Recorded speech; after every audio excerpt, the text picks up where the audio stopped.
Here we are. Welcome to episode 19 of the Trash Talk Business Podcast. If you are in the waste industry, or more specifically, junk removal industry, and you're looking to grow, scale, get in, get out, get up, get out of here in the junk removal business, as you would say, you're in the right place. We're here to talk junk removal, maybe even talk a little bit of trash. As always, I'm your host, Weins, joined from the great state of Texas with Casey Bubba Lawrence. Casey, what are we talking about today? Well, today we're going to talk about when to recognize it is time to grow, right? When is it time to start looking at that next level and how to get to it, how to start your journey up. I think it's great because, hey, we're about to go into a very exciting season to where holidays, back to school, the winter, everything's going to be a factor, especially in junk removal. Yep. So it's good to know when is the good time to grow. I like it. And you're absolutely right. There's a seasonality aspect to it. And as all business owners, you're faced with that question, right? When do you make purchases that are investments? When do you purchase assets? And when are you just paying your bills with expenses? And then when do you go out proactively and start making those decisions? Well, let's talk first. Why? Why did you want to grow as this business? Or I'll jump in at some point too. But why? Let's talk about the methodology behind why. Because a lot of people are like, I want to grow, I want to scale. And then I'll say, well, why? Mm-hmm. So Casey, in your situation, you went from, hey, let's buy a franchise to scale. You went methodical with it, with your investments in your business. Why did you want to grow? And how did you grow? Yeah. So in the beginning, right, I kind of got thrown into junk removal, unlike you. For me, it was a means to an end at the point of, I don't know what's going to happen.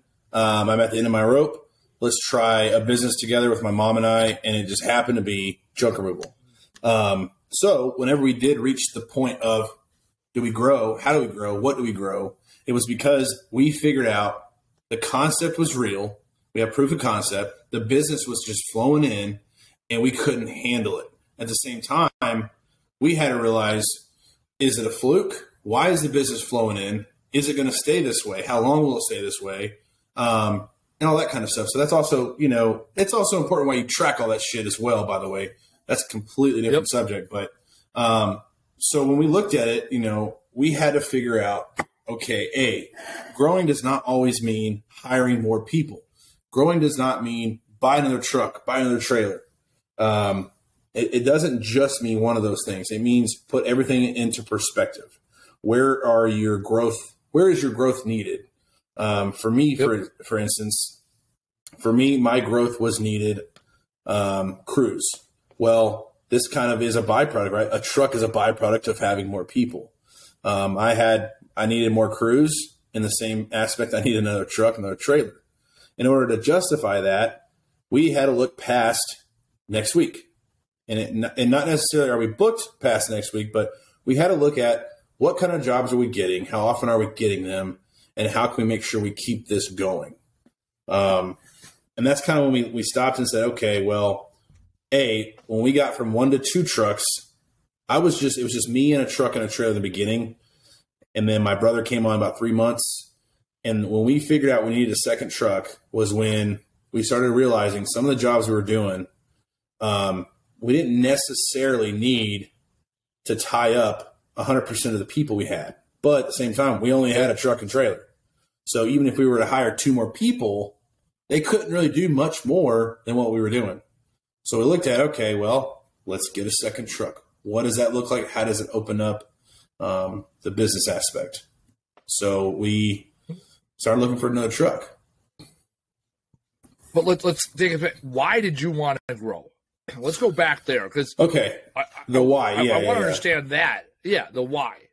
So the why, it was because at the time, like I told you, really didn't have anything else going on. Didn't really know anything else. Yep. This was kind of all in for me. And if I was going to do it, I wanted to do it right. So for me, my end all be all was I want to be the most successful small business around, whether it be this most successful junk removal business or just regular business. So I was kind of all in. I was like, look, I'm not thinking about, next year, the year before. I'm thinking about what if we last 10 years? What if we go 10? Are we going to have 10 trucks, 15? I think everybody at that point, especially, I'm sure we've both seen it on both sides, but I think everybody in the beginning has this excitement of like, dude, can you imagine like 10 or fucking 20 of our trucks just mobbing in a row? That picture of like a freaking motor pool kind of, you think about it, you're like, oh, it's exciting. But then you get to that point, and you're like, holy shit, I have a lot of fucking trucks. I have a lot of things breaking. I have, hey, this broke times 7, times 6. Like, this sucks. But at the same time, you have to look at, well, why? I asked someone this the other day. I was like, is your goal to with this company, because he started junk removal, he was like, oh, yeah, I'm going to do all this other stuff. He wants to just pour money into it. I'm like, well, what's your goal? Why are you doing this? Are you doing this just to build it up and then maybe sell it off in like 5 to 10 years? He's like, well, I don't know. I go, or do you want to build an empire? He goes, I want to build an empire. I was like, perfect. He's like, why is that? I was like, because I don't have to worry about you giving 50% because you have other plans. If you're all in, I can deal with that because I'm all in. I'm going to be all in with you. Is that one of your coaching clients now? Yeah. So okay. And at the same time, it's funny because he was in a franchise as well, but he figured out in his first year it wasn't all what it was cracked up to be, because, like you say all the time, man, this should not be a franchisable model industry. I mean, it can be, but it can be, but it doesn't have to be. Yeah, it doesn't have to. No, the reason I bring that up is I want to make our listeners very aware that, like, you and I both coach and consult businesses on a regular basis. This isn't. Hey, let me tell you what I learned from my foxhole. We talk with business owners regularly in their fighting position. So whether I have a couple coaching clients that are monthly and one that's weekly, we're talking to people in this industry or very closely related industries across the country on a day-to-day basis. And so this is one of the questions I asked them, and that's why I asked you, and I challenge our listeners here. Why do you want to scale? Because, back when we were both part of the franchise, I remember talking to a lot of franchisees, and they're like, oh, I want to get to that 3 or 4 truck. I want to be just like you, Andy, or I want to be like Casey. Like, and they would quote us. They're like, oh, we want to get what you have. And I'm like, well, that's stupid. Straight up, that is stupid, right? Like, I got what I got because it's what I wanted, right? Day one in business, I said, hey, there's 100 things we got to do every day. My brother's going to do the 50 that are in the business. I'm going to do the 50 that are on the business. Because my goal was to be my goal then, and it is now, is to understand the on the business stuff. Because it's junk removal today, it could be something else tomorrow. And I've run a number of businesses since starting junk removal because I'm very interested in the on the business stuff. A lot of entrepreneurs are so in depth and deep on their industry or their discipline that they focus on the in the business and not focusing on the business is what they suffer from. And if you don't work on that from day one, you'll struggle. I saw my dad, 30 years he's been running a business. He still struggles with the on the business because he doesn't put a lot of effort into it. And I did from day one because I'm like, hey, this is how I'm going to differentiate. I don't want to be really good at business and go out because I don't understand business. Not just my business, but business in general. Yeah, so let me ask you a question. When I talk about scale, that's my why. Yeah, so go ahead. What's your question? Is your dad comfortable? My dad he is unemployable in the best way possible. So he's comfortable. Right. Here's the deal. Yeah. He grew up on a farm. Yeah. He went to work out of high school. He realized, I don't want to be fucking slinging a shovel. So he went to college, graduated in 3.5 years, got a degree in construction management, got married, had 4 kids. And after 10 years of working for the man, 13 years, it was like 81 to 94. He's like, fuck this. Yeah. Right. He's like, nope, I know who I am. His degree was in construction management, building bridges. He's been a home remodeler for 30 years. He went and bought some Home Depot books, figured out how to frame, and build a kitchen and set tile, and he just got good at it, right? For 30 years, he's been doing it.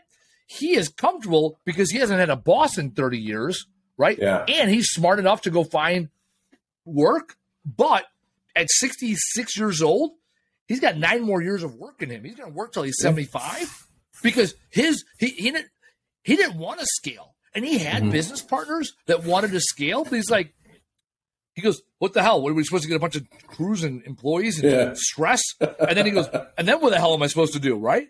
Like, he's not going to sit at the bar. He doesn't own a boat. He doesn't know how to swing a golf club, right? So for him, even through two business partners, both business partners he lost or separated with because they wanted to scale and he didn't. He bought himself a job. He wants to, and now he puts in doors, almost exclusively doors, little bit of handyman stuff for his existing customers. But he puts in doors. He has no boss. He comes and goes to his pleases. If he wants to go to fucking rummage sales all day, he does that. Happy. If he's raining and he doesn't want to work outside, he doesn't. Mm-hmm. Right? I got one of my buddies, my buddy Tyler. My buddy Tyler has been trying to get my dad for like a year and a half to frame out his basement. My dad's like, nah, I'm not that interested. Right? Like, he's like, yeah, maybe I'll do it this winter. And you know what? Maybe he will, maybe he won't. So is he comfortable? Absolutely. But he also knows that, like, he knows if he doesn't work, he doesn't make money. Right. If he doesn't take care of his customers, he doesn't make money. If he doesn't take care of his vendors, he doesn't make money. But he'll tell them, like, hey, I'm taking the next, we own a farm. He'll be like, hey, I'm taking the next 2 weeks to work on my farm. I'll be back after that, and I'll bang doors after that. And he always makes more money than he spends. But his goal is never to scale a business to sit in a fucking office. Yeah. And that's the problem. But also, I think that's the point is if you're out there and you are 100% happy with what you're doing, we're not telling you to fucking change that. 100%. I'm not here. I'm not here to convince you to scale. The goal is to consult you. Well, how many guys have we known that were like one truck operations, right? Solopreneurs. And they're like, man, I want to get a 2 or 3 trucks into the sweet spot. And they get to that second truck and then maybe the third truck. And then it's so uncomfortable and stressful. They're like, fuck it. I wish I could just be on one truck. They go back to one truck. And after a year or two, they're like, what the fuck? I'm back to where I started and even worse off, right? Yeah, well, because you've seen the other side and now you don't know what you want. And that's the thing is, you know, obviously with whatever you do, you have to commit, right? You have to. Now, I think the best thing for guys like you and I, especially in business, we operate at our best when we are uncomfortable. If you 100%. Can't make yourself uncomfortable in your business, then you're not going to really – you're going to have a hard time being motivated to do certain things because you're cool, you're happy, you're complacent. In the military, we say complacency kills. It's the same thing in business. The minute you get complacent – now, obviously, I'm going to say this one more time. This is for those that are trying to grow and scale. The minute you become complacent on your business, that's the minute you die. Because here's the thing. I can do it the best. No one can do anything like me. I guarantee you, I will put money on it that there's someone out there, probably within a 10-mile radius, that can do it better, quicker, cheaper, and do it more times over. You know why? Because that's called there's 7 billion effing people in the world.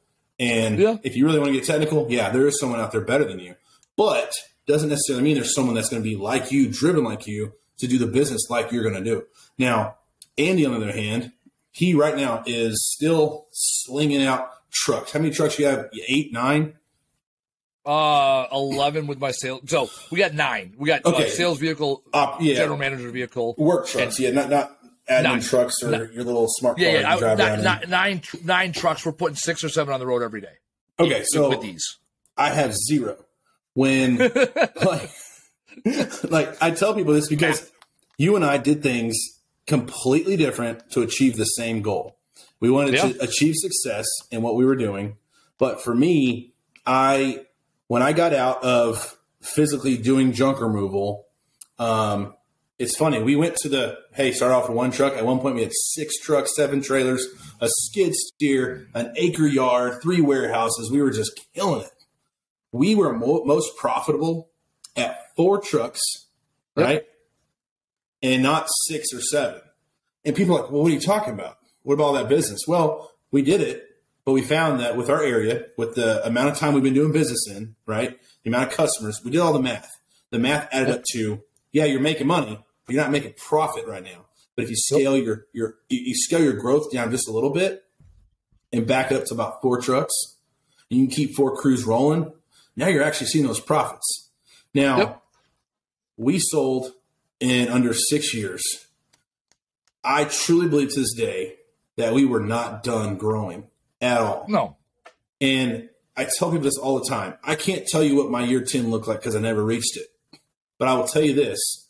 the drive we had in year 5 wasn't because we knew we were getting out and selling the business in year 6. That opportunity just kind of came along and we grabbed it and looked at it, right? Yep. But I'll tell you this, when we were growing like we were going to be around 10, 15 years. And that's the thing. If you're just trying to do a super blast, hey, we're going to just be in business for 5 years. You're going to run yourself dry on funds. You're going to owe a lot of money, and you're going to regret, and you're going to resent your own business. That was the one thing. I think I told you about this.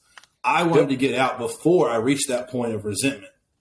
I wanted to make sure we exited clean in a right way within a sale that we can make profit on, because I felt like if I stayed in past another year or two, I was going to start resenting certain aspects of the business. Oh yeah, my entire 2019, which was our most profitable year for our original site, most revenue, most profit at the end of the day. Same, we ran on average 4 trucks a day. It's crazy. That year, it's a magic number. Four is a sweet spot, right? I'm sitting here like the asshole with 9 fucking trucks over here now, and like it's literally like resenting in my head. Why am I doing this? And I'll explain the methodology shortly. But to your point, 2019, I resented being in junk removal to a point where I exited as quick as possible to get the fuck out of it because I was just over it, and by the time I exited for no dollars, mind you, I had a no dollar exit. I just said, "Fuck it, I'm done." You actually spent money. I didn't know. Yeah, I spent more than $1 on a lawyer. By the time I exited, I was done with junk removal. I was so fucking fed up and checked out. I remember. Now, and I think I told you straight up. I said I'm not going to be dramatic here and say I'm never going to get back in the industry, but I'm taking the fucking break.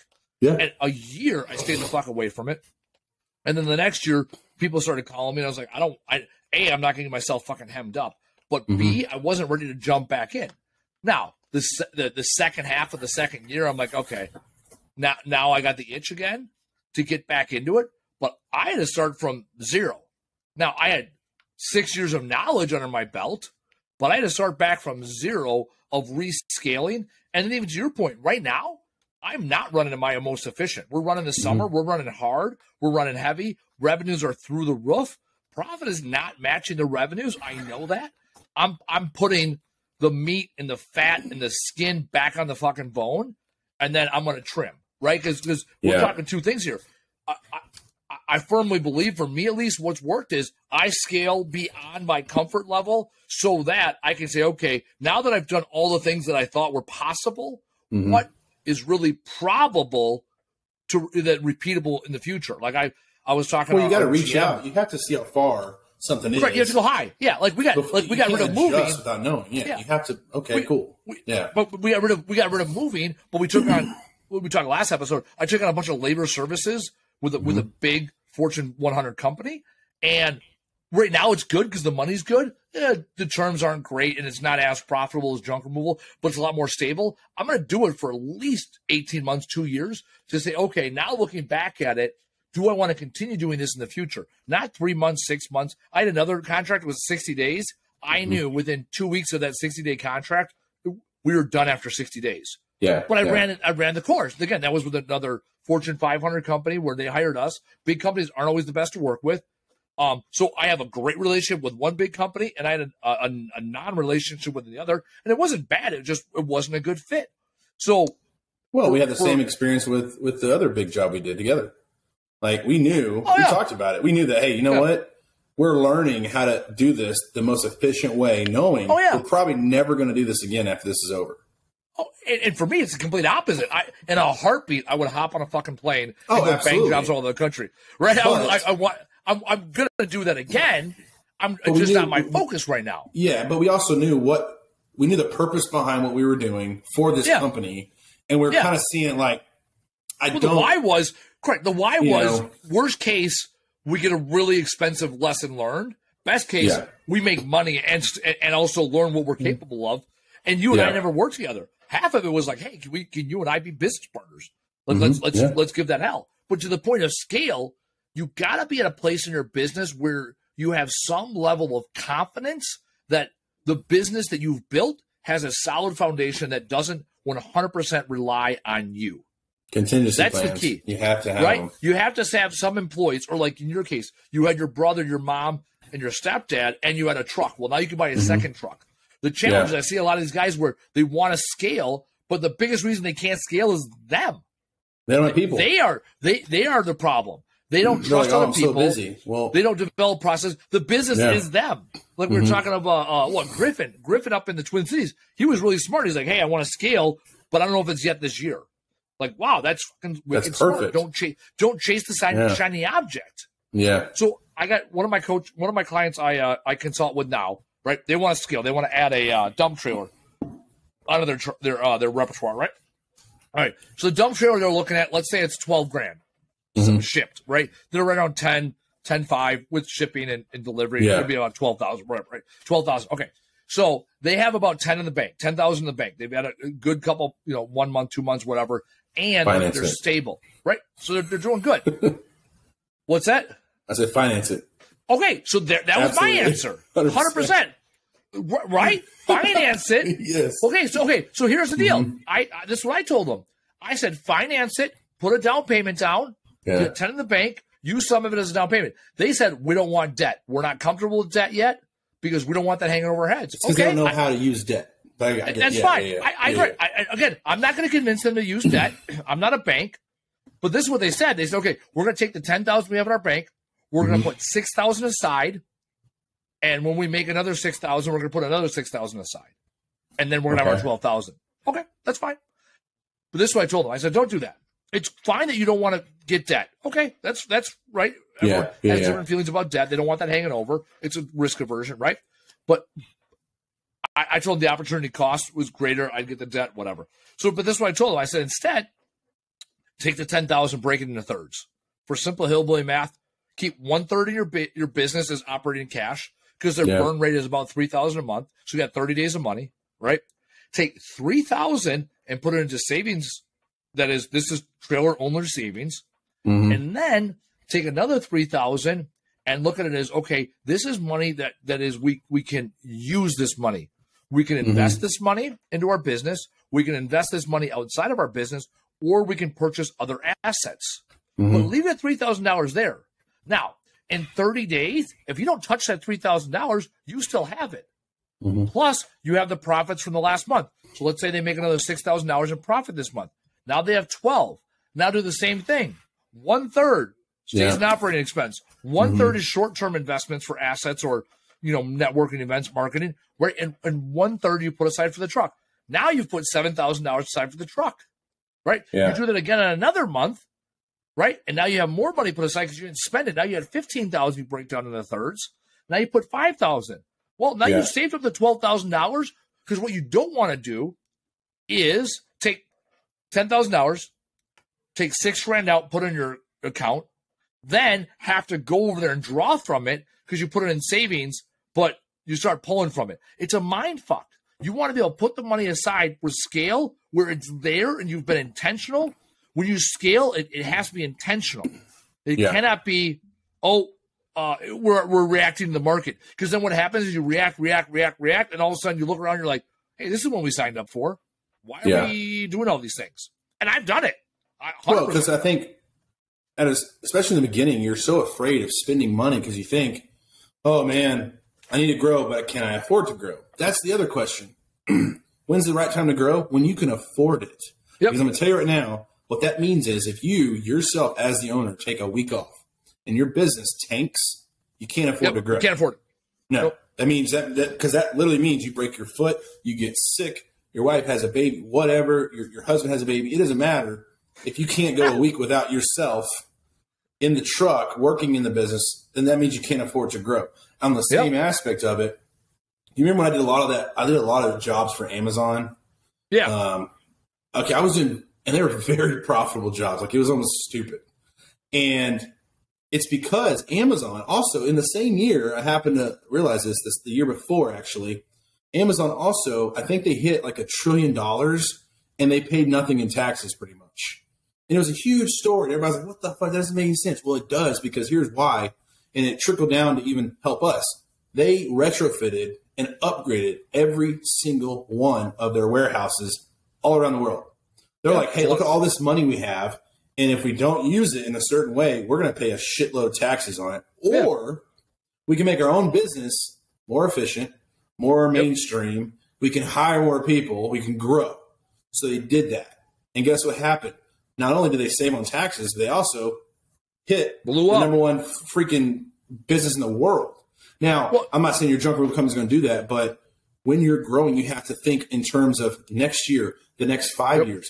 Now, this trailer example is perfect. Here's why myself would honestly finance the trailer. Finance it 100%. For one, what's your cash? What's your capital for? Your capital is for operating. You know what? It's for that time that your hand slips and you accidentally take out a gas line or a fucking other wire you shouldn't have. It's for the times where, you have a crew out there and maybe they get messed up or something. Or it's also for a time where a big ass job comes up and that job's like, hey, we need you to be here with your insurance. You're down here. In order to get up here, you're going to have to up your premium by a lot. Well, I don't have that money because it's on a fucking trailer. Well, that's your problem. Here's also why I'd rather pay $200 a month for a fucking $10,000 trailer for however long the term is. And then whenever I'm good and ready, pay it off because it is just a trailer. Right. That's how I look at things. Especially if you can get, and I guarantee you'll do it with a trailer, you can get a low interest rate because it's an effing trailer. I bought a zero-turn mower for 0% interest, and I was like, oh, absolutely. I had the cash, too. I was there ready to pay cash. And they go, hey, by the way, you qualify for 0%. And I was like, oh, well, let's do that. Absolutely. I have a $131 payment for a zero-turn mower. People are like, why'd you finance it? I was like, because it's free. Like, what do you mean it's free? Money. I was like, I paid $130 a month to own a $5,500 mower, pretty much, right? Yep. And you know what? In terms of business, I can go out right now and say, hey, I'll mow your grass for $150. I can do 1 yard a month that's not my own, and I'll make that money. Yeah. Right? Same thing with a trailer. Do one job where you add $200 because now you can dispose of shit. Trailer's paid for. And done. Right. And so that's the risk aversion. So let's talk about when you spend money in your business. Yeah. Everything in my world, I break it down into 3 buckets. Whatever. That's just how my brain works, right? The power of 3. So here's the deal: when you are purchasing, when you're spending money, let's use generic terms because you'll see where I'm coming from here in a second. So when you spend money in your business, you are buying one of 3 things every time. Everything falls in one of these 3 categories. It is either an investment, it's an asset, or it's an expense. The problem is when it comes to financial literacy, everybody in business, you're taught profit and loss statement, right, is income versus expense. Right now, you have this thing called a balance sheet, and you have some assets over there, and those are when you buy like a franchise and your franchise fees, or when you buy a truck and it's kind of sitting over there, but you don't really look at it all that much because it's like, oh, it's an asset, it's over there, right?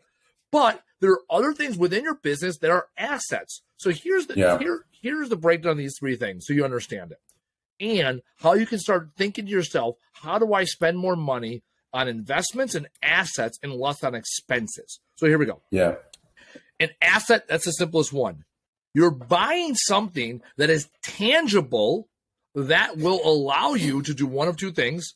Either increase your revenue, i.e. do more work in a shorter amount of time, right? More efficient. Or cut your expense, do more work in a shorter amount of time. That's it. So when you go from, it puts money in your pocket. Well, correct, but you have to spend the money first. This is like the trailer or a tool. You buy something that puts money in your pocket. Correct. Well, correct, but it puts money in your pocket when you use it. An asset doesn't do anything good sitting out back, right? Yeah. All right. Yeah. Next thing, an investment. This is where you spend money and typically your time to go associated with it so that it comes back with friends, right? Mr. Wonderful, I love watching Shark Tank. He's always like, hey, I want to give you money. I want it to come back with friends. That's an investment.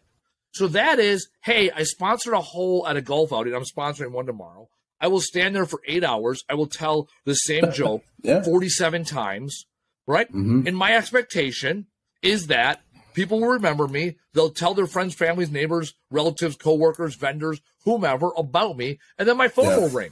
That's an investment. I'm investing my time and my energy and my money, right, as an investment. Third bucket is an expense. That is straight up, you use it, it is gone. So there's certain things in your business that are just expenses. Fuel is one of the biggest expenses. Disposal in our business is an expense. It doesn't come back with friends, and it doesn't allow us to do more jobs. It's the cost of doing jobs. Here's the challenge. When you look at your employees, do you look at your employees as an expense, or do you look at them as an investment? They have to be investments. There you go. You have to be, because if you look at an employee as they're freeing up your time so you can go do more things. The only way an employee would be an expense is if you pay them, if their pay matched their performance that you do, right? So like, that's correct. But you're investing in yourself. You're freeing yourself up the time. Right, and that's the thing. They're investments, absolutely, because and that's. I'm glad you. Now, if they only offset what they produce, they're a shit employee. Like, you got to get a 3 or 4 times return on your employee at all times. Well, and that's the other thing is when people don't want to, when they're afraid to grow, or hey, I don't know where to start, or I can't afford to hire somebody. Look, if you break down your actual P&L, if you break down all your money, if you legitimately cannot afford to hire somebody, you ain't ready to grow. You're not ready to grow. At the same time, I'm gonna tell you right now, you look at it this way. Every day, track what you do. Just do this one time out there listening. Do it one day. Track everything you do on the hour. So if it's 8 o'clock, right now, I'm taking a shit. 15 minute chunks. 15 minute chunks. Track what you do, and then you go back the next day or that night. You say, if you had all the money in the world, and you could pay someone to do each thing you did today, how much would you pay each task? Now, your least amount of tasks, remember, you were doing it. So why are you not having someone else who gets paid way less do it? At the same time, growing doesn't always mean people. When I grew, I don't know, 20 times. There's 20 times we grew in our business. It didn't always look like this. Sometimes it looked like this. Sometimes it looked like this, but growing means I'm doing something to progress my business. Whether that means I'm putting more people out there, more trucks on the roads, getting more business in, I'm bumping up sales, bumping up marketing, or I'm going to actually learn more about the back end processes that save me money, save me time, and maybe make me an extra, beer money as well. That's growth. Absolutely. I still spend at least an hour, if not 2 hours a week in QuickBooks. And typically I'm not doing bookkeeping tasks. I'm looking at numbers. I'm looking at numbers because it tells me a story. And I look at my KPIs. So when we do our monthly KPI report to our staff, and I bring on even our executive assistant and another woman who does CRM stuff for us. At that point, it's not the first time I'm seeing it. I've looked at it all month. I'm reading it. I'm also looking at expenses. So for me, I'm investing my time into the data of the business because that's how I make decisions. Now, I can't do that if I'm out banging jobs. Right. I can't do that if I'm stuck at networking events. That's my investment. That's an investment I started making early in my business. So now I can speak from an educated spot when it comes to the numbers because I'm looking at them regularly. I don't just look at them one time, memorize them, and say, okay, that's how it is. No, I'm looking for trends. I'm looking for opportunities. I'm looking for, hey, I noticed that disposal went up. What's going on with that? And then I can dig in deeper, right? Well, I saw our fuel bill today, and I'm like, okay, you know what? It finally stabilized. Like, fuel prices have been going up, but we're running more miles. They went up and then they've plateaued and they kind of actually dropped recently. But I'm running more miles because I'm just doing more jobs. So, but I'm looking at it. I'm not waiting to the end of the month to look at that. When you look at your week, if you do a 2-week period of time, you should at minimum have put about 50 hours in your business, right? Allegedly. Yeah. Take those 100 hours, right? And you'll have 400 chunks of time. Break it all down because you're breaking every hour down, the quarter hour, every 15 minutes at a minimum. And to your point, figure out how do you get 50 hours back? Who can you pay for 50 hours of those tasks? Yeah. Right? And where did you spend 50 hours that you really, over that period of time, that you should have spent 100 hours? Oh, yeah. And it's not going to happen in a week, but you start there. Our executive assistant right now, she works 50 hours a month for our business. So call it 12 and a half hours a week. She's fucking awesome. If you, from my perspective, I think she works full time. I'm actually going to get with her. to schedule my shit for September or something. I gotta look, but yeah, she books my flights. Stuff. Yeah, correct. She does our bookkeeping. She does a lot of admin shit that I used to do, but she does it more efficiently. And for all you listening, I'm stealing Andy's assistant for like two different things. She's awesome. Her name's Emmy. I tell people all the time, everyone needs an Emmy.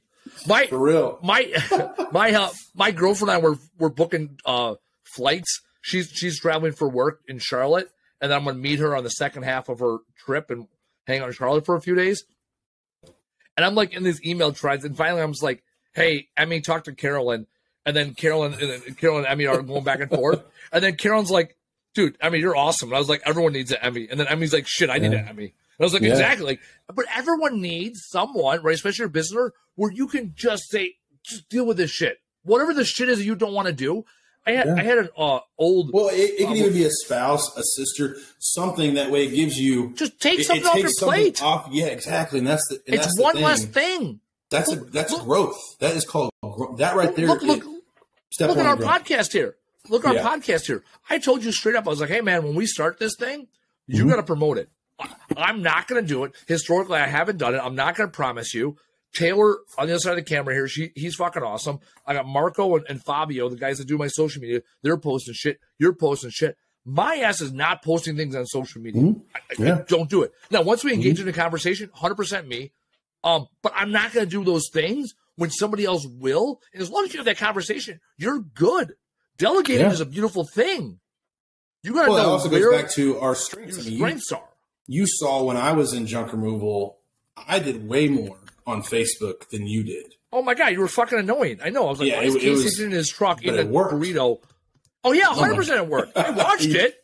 Like this guy. Yeah. I mean, and that's the thing is you have to also think. So I got a text, by the way, from Tracy. Remember Tracy? He was on like episode 6 or 7.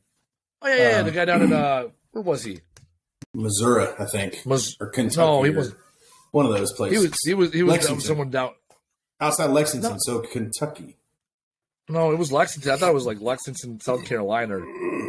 Anyway, I want to say it was Lexington, South Carolina. I'm gonna look it up. He's listening right now, but he texted me. He's listening live. Well, that doesn't help. Well, I guess he's not listening live. Jeez, we ain't that fucking awesome. I think he's listening to the one we released today, but he's like, I'll subtract some of the numbers, but he's like, "What's up, man? This is Tracy." Blah blah blah. Dude, our first full month, we did over 10K. It was awesome. Let's fucking go. And then he said, and then we went dead in the water in August. We've done like 2 jobs in the past 2 weeks. It just went cold. We don't understand why. We were relying on networking, guerrilla marketing, posting for free on Facebook Marketplace, blah, blah, blah. I'm going to join my local BNI. Anyways, he's like, is it normal for it to be slammed and then literally nothing? We have some jobs that are supposed to. And I said, I haven't texted back yet, but I want to tell him, absolutely. Here's why. Look back 90 days. Take it. Yep. When you were cranking out $10,000 worth of jobs, how much marketing were you doing? Yep. Not much. How much marketing? Because I'm going to tell you right now, when you're busy, you ain't marketing. Nope. Now, it's coming back now because that's what it does. And it's starting to hit you.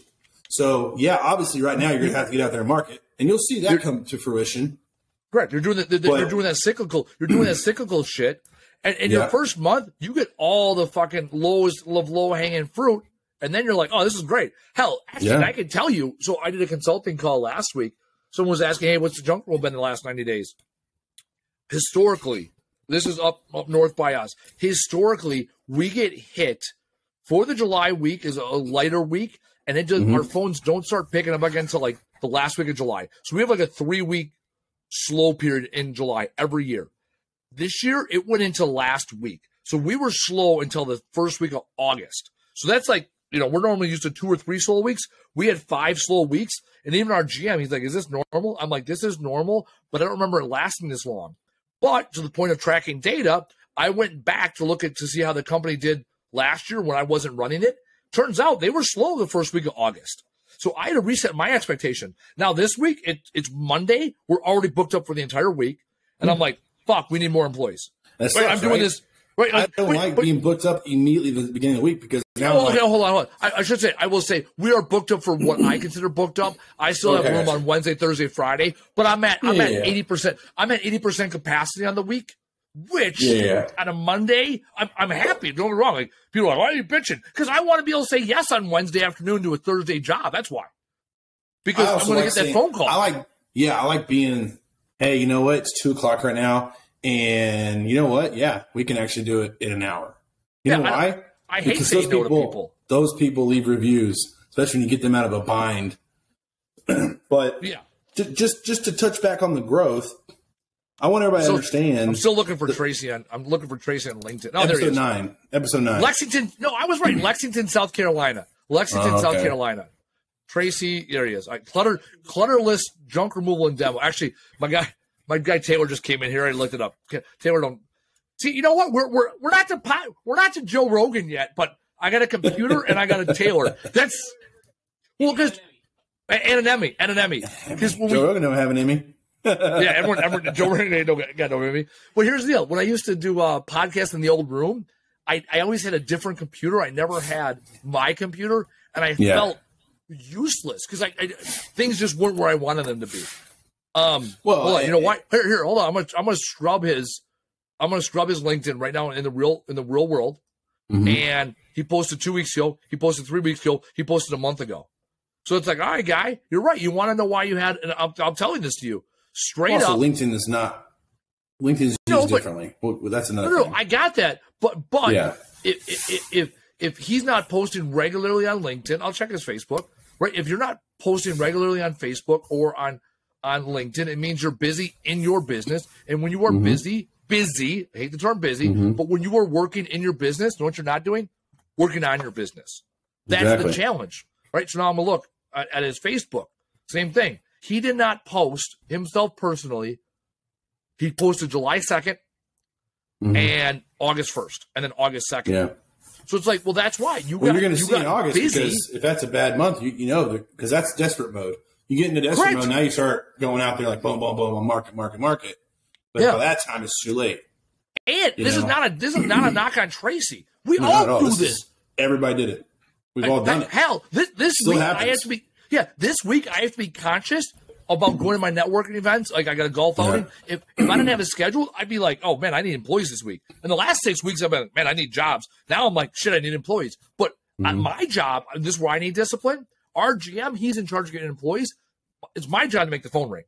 You know, so as much as I would love to sub it out or not deal with it, like that's my job. Like we all got shit we got to do. I'm the business development guy. Actually, I'm interviewing a guy on. Here's what talking about scaling. I'm interviewing a BD guy on Thursday of this week. Potentially come on to do business development.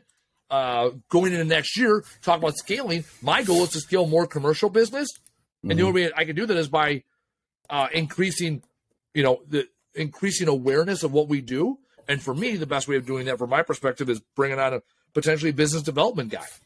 Right, that's a huge investment.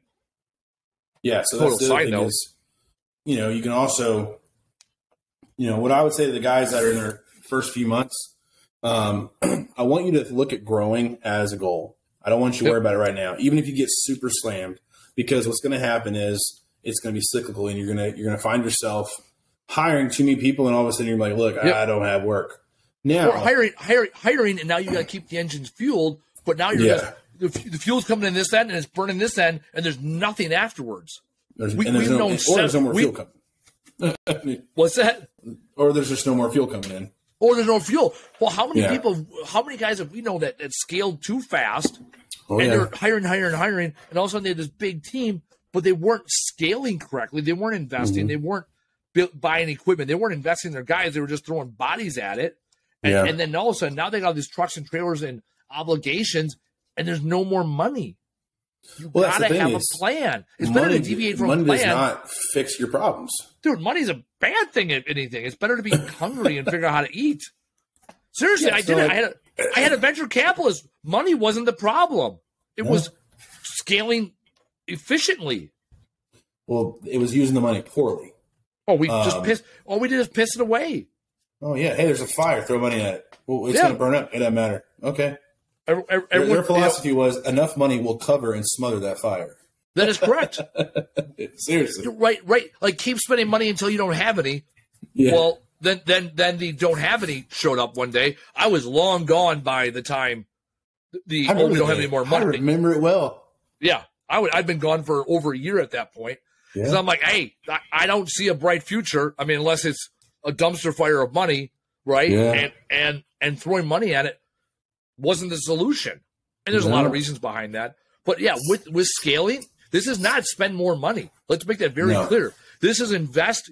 When you talk about investment, you can invest in one of three things: your time, your effort, or your money are all investments, right? And like talking to you and I talked about this. You and I have put a lot of effort into our own personal growth and hiring consultants or coaches to also teach us shit, or taking a day out of our lives to learn from each other or learn from other people in the business so that we're more effective. A lot of people, it's like they bang, or even like with Tracy here, it's like, I'd love to hear, okay, in those 30 days of July when you were slamming, how many hours or days did you put in your own personal growth, your professional growth, your tactics, your techniques, your procedures? Yeah, that's key, because throughout my time when I was with J-Dog, I remember going and meeting with people that didn't directly pertain to junk removal at all. As in, I knew meeting them and talking to them, I knew for a fact they'll never call me for a junk removal job. I'll never call them for junk removal. Question. But you know what's crazy is years and years go by, they either reach out to me for something or I go to them, because now it's relevant. Now that connection was made, and they remember me because, hey, aren't you the guy that did this with whatever? But the biggest thing with growing is what I would do right now. If you're on the teeter-totter, should I grow the next level? Should I get the next truck, the next crew? Should I step out of the truck? Hell, that's like the biggest right there. That's the biggest one. Yeah. I have the people. I don't necessarily need a truck right now, but man, it would be so much more valuable to my business if I just wasn't in a truck. If you are on that point right there, I would do this today, tomorrow. Write it down.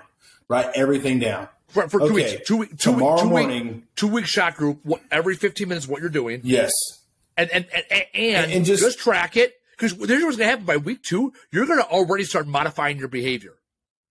Because you're going to be like, shit, I didn't need to be also on Facebook. Give yourself an agenda. Well, yeah, right. Yeah. Well, you got to understand. Give yourself an agenda. Right. I mean, it doesn't even have to be detailed. You have to have a plan. I mean, my calendar dictates where I go. Plan. Yeah. Yeah. I mean, plan every day. I honestly would even, and I would even put on there, hey, at 8:00, whether there's a job or not on my schedule, I will be at the office. Doesn't matter. You know why? Because you need to show up. You have to be. You have to be there. At the same time, I don't know if this is like magic or not, but I remember even in our slowest of days, whenever I would go out and I did this once a week. It's called freestyle. I just drove my area. I taught you that. This is years ago. Okay? Straight up. I taught you how to freestyle. No. I drove my area. Oh, my God. You'll be surprised. Right here. It's all mental. Things start popping. You start seeing shit. You know, man, this Sam's Club over here, I always see them have piled up bullshit, right? No. Oh, yeah. Talk to them. I love – what's that? I should have fucking trademarked it. This is going out freestyling, right? You go out. Taylor just came in. But, no, it's parking your truck at the entrance to the Home Depot or wherever. It's, hey, you know what? I got to make a phone call. There are plenty of times where I'm like, hey, I got to make a phone call. I could go do it in my office, but I know if I'm in my office, I'm going to be looking at my computer. So I would go park somewhere, drop my Jeep in a very well seen place, and then I go walk around the parking lot. I'll literally go sit in the shade, take a call for a half hour, just so it's like I love the show Deadliest Catch, right? You're just dropping a test. A test bucket, where they are, the cage, right? To see, hey, you know, let it soak. So I would park my truck at a Starbucks parking lot, right? Dude. So everybody in line could see it. It's right there. Yeah. Right? But you're just letting it soak for a half hour. I don't care if it's a half hour. That's a half hour they didn't have before. And then you're motivated to go walk into stores or walk into businesses, shake hands, kiss babies, because you know what? You're becoming a victor of your story versus a victim of your circumstance. If you say, hey, I have no job today, you're not going to have any unless you go do something. Instead, you're like, hey, you know what? I have time today to go let people know how amazing my business is. Now you change the narrative. If you ever find yourself with a free day, you're either slow as hell and you happen to go to lunch, right? Like, so I told this to my client. I was like, look, we were having lunch, and after that, I asked him, I go, so what is y'all's plans for the day? He goes, well, you know, we got one thing like 4, but pretty much we're just going to go right back to the shops. And I was like, okay, cool. I was like, hey, so these people right here, do they know who you are? Have you met the owners? Have you met the staff? He's like, no. I'm like, why not? You're already here. You're already invested. You're here. You already drove here. You already drove here. Take 5 extra minutes. Yeah, you don't even have to sell shit. Just go introduce. Hey, I'm new to the area. This is my business. I just wanted to say hi. That's it. That's all you have to do. Give them a card, leave. And I'm going to tell you right now, they're the ones that pull you out when you're sinking. Because I'm going to tell you, when we had that big freeze that Texas had in 2021, it was like the whole state shut down. Guess who called me? Chick-fil-A. I had 4 Chick-fil-A's that called me through the mayor and was like, hey, we're going to open up to feed people, but we need all the ice and snow scraped up. And we were told to call you. They all called me. We went out there and got our skid steer and our bucket, and we just plowed. Now, that's all we did for a week. Hold on. Did you figure out how to plow snow? Because there's a method to it. With a grapple bucket, right? The best we could. But, you know, I'll tell you this. Every Chick-fil-A parking lot, every single one, they have a center point drain, a low point for the drainage, right? That's where that big mound of snow went. Yeah, well-built parking lots, Yeah, and so we did that to 4 different Chick-fil-A's. And, look, we didn't make much money. I think I charged them like $600 per. But we were literally offline for 8 days because of that storm. We couldn't even do business. And I looked at that. I was like, I wonder why that happened. Now, have they used this since? Did they use that before? Nope. They didn't need us. They didn't need us before. That's fine. No. But the fact is, at one point in time, I met someone who owned a Chick-fil-A, or I was good with the mayor who was good with the Chick-fil-A owners. And you know what? In a week where we weren't making shit, we pulled $1,200 out of our, or $2,400 out of our ass. Right. And you became the victor of the story, right? You have a story to talk about it. You showed your team and your guys in the community and everybody else, like, hey, we got this. We got you. Yeah. Well, and what do you think Chick-fil-A did on their Facebook? $3 saves a day. Yeah, you threw it out there. You also went down to when Katrina hit. You went down to Houston. We were down for 5 weeks, man. A couple weeks, banging jobs. And what you end up doing is you show everybody else and yourself, you build that confidence. You know, the challenge with people when they're scaling, it's like they're riding this wave, but there's not a huge foundation, or they're like, things are tough. We need to scale and spend more money. No. You need to build a foundation and go out confidently, controlling what you can. Like the emails will always be there. The bullshit will always be there. But correct, meet new people. Like you talking about, hey, I'm gonna get lunch. If I don't do 3 lunches a week, I've done myself a disservice. I used to book out 6-8 weeks in advance on lunches, 3-4 days a week. I'm getting back there now because that's how I meet people. I had lunch today with a recruiter. She owns a staffing firm. We talked about nothing when it came to business, but we talked. But she planted some seeds in me in the way that she runs her business, how she took care of some situations with employees. I'm like, fuck, I need to do that. I also bounced an idea off her that she had no clue who the players were. And she's like, yeah, this is what you need to do. And I'm like, all right, that was awesome, right? I spent time thinking about on my business. I wasn't thinking about this 14-trailer job that turned into a 19-trailer job because it did, right? Now, I wouldn't stop there afterwards. I got a better sense of the situation, and we called the customer, and it's all good. It just got bigger because all of a sudden there's an attic above the garage because, of course there is. And the stuff in the yard that they said, hey, don't worry about. Now all of a sudden, hey, while you're there, why don't you take care of it? So it's all good, right? It's all kosher. But for that hour and a half, I wasn't sitting there like, man, what do I need to do? What's going to happen? What's the customer going to say? How are we going to get this job done? What do we need? Right? No. I spent an hour and a half having some brisket, which was just okay. It was just okay brisket, not because you're in Wisconsin. I know. I love brisket. We can't do it here. But anyways, but for that hour and a half, right? Talking about investing or scaling, I was scaling my mindset on what do I need to think about on the business, not in the business. That's what it's all about. Scaling does you no good. Trucks, trailers, employees, systems, softwares. If you don't scale with your mindset, have a plan, have a goal, understand your why. We started here talking about the why, right? You and I both at some point in our business, we're like, hey, we want to scale this so we're not in the truck. Now, we didn't know what that meant. We didn't know that we're going to have a podcast someday. We didn't know we were going to be coaching and consulting, right? I'm actually speaking. I was done. I was 100% done with junk removal. September 11th, 2021. Yeah. September 13th, I was on labor duty with you. Okay, so I'm gonna tell you, we were in Texas. That was in Chicago. Was that Chicago? No, that was the first job in Texas. That day sucked. The week before that, I flew to Chicago. But you showed up in a Hawaiian shirt and flip flops. And I was like, "Where's your work boots?" And you're like, "I'm just here to watch." And I was like, "You ain't watching shit. Grab a impact wrench and get on the line."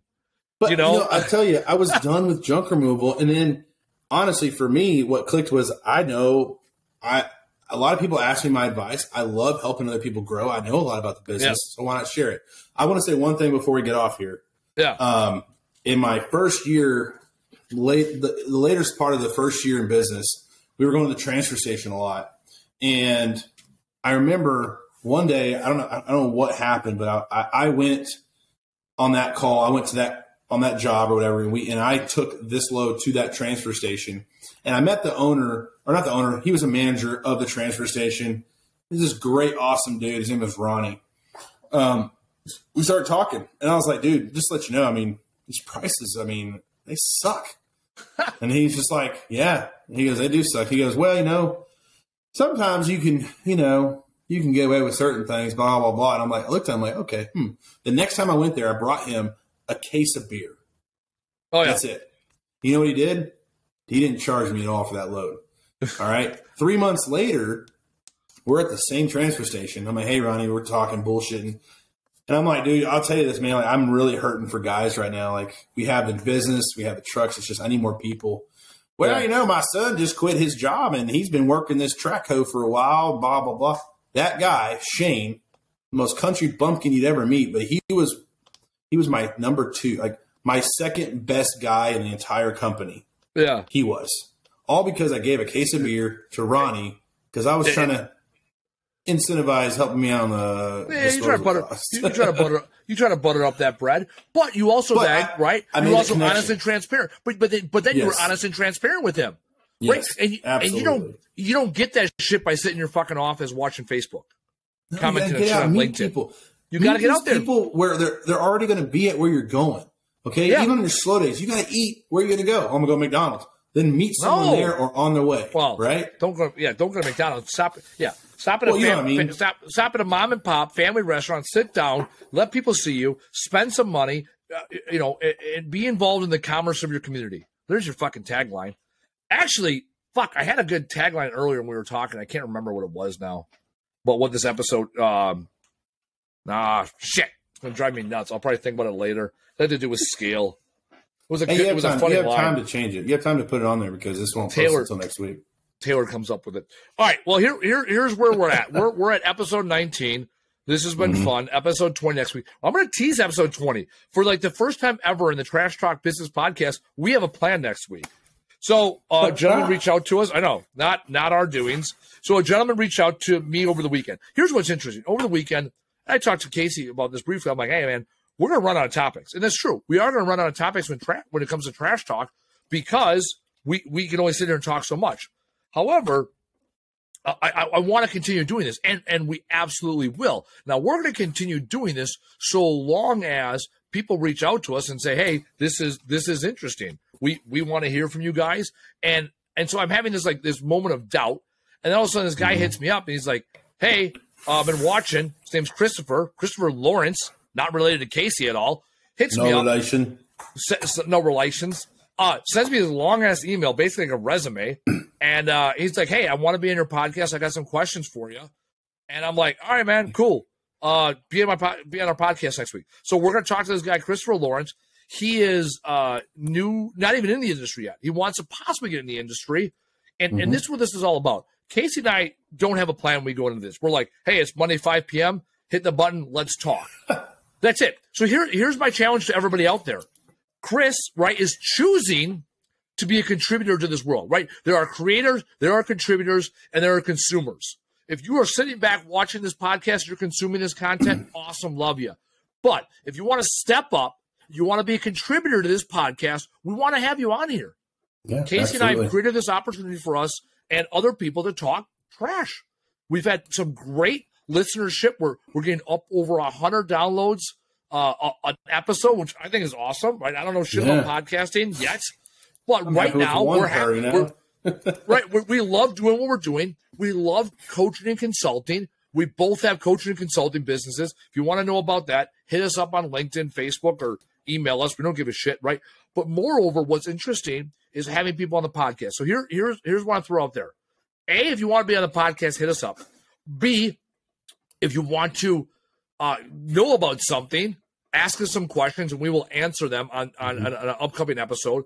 And C, and I just thought about this. I haven't even run it by Casey yet, but here we are. I want to hear from you guys if you guys ever want us to go live. So if we get some people that want to go live, what I don't want to do is go live and be like, "Hi, Mom, thanks for tuning in." Hey, she's going to tune in, right? From Florida. Casey's mom will be joining us, right? This is Casey now. My mom, not my mom. My mom don't do podcasts. But anyways, but if we want to do a live session, because when we first started this podcast, we said, "Hey, do we want to do this a live thing?" Or we hadn't made a decision. But if there's a possibility of going live and having some conversations, we take some phoners. I used to be in the radio world, so we can take some phoners. Taylor, who's on the other side of the wall, I'm sure he can figure out how to do that shit. I don't know. But anyways, that's interesting. So there it is. So if you want to be on the podcast, hit us up. If you got a question you want answered, hit us up. And if you think we should go live and we get more than like 5 people to say, "Hey, that's a good idea," maybe we'll go live in September-ish. September-ish. Just one. Well, we're going to be, September. We're going to be busy October. I'll say this. I'm traveling September, but there's a week or two in September. I want to give it a couple week lead time. Yeah, we in the industry, we call that teasing it. Tease it. I mean, I'm a pleaser, but we'll tease this. Also, one thing, if you're going to ask us a question, please do not ask us to give you an estimate on your fucking garage paint out. How much would you charge for this? How much would you charge for this? I'd charge you $10,000. You're like, what? 10 grand. Like, well, plates are expensive. You're trusting me enough to do your business, man. Yeah. Come on now. Inflation's a mother. All right, so there you go. Episode 19, we talked about scaling. And I forgot. When, why, and how. Yeah, man. God, it's pissing me off. I can't remember the name of the episode. What's that? If it scales, it grows. No, it was Taylor. It was so much cooler than that.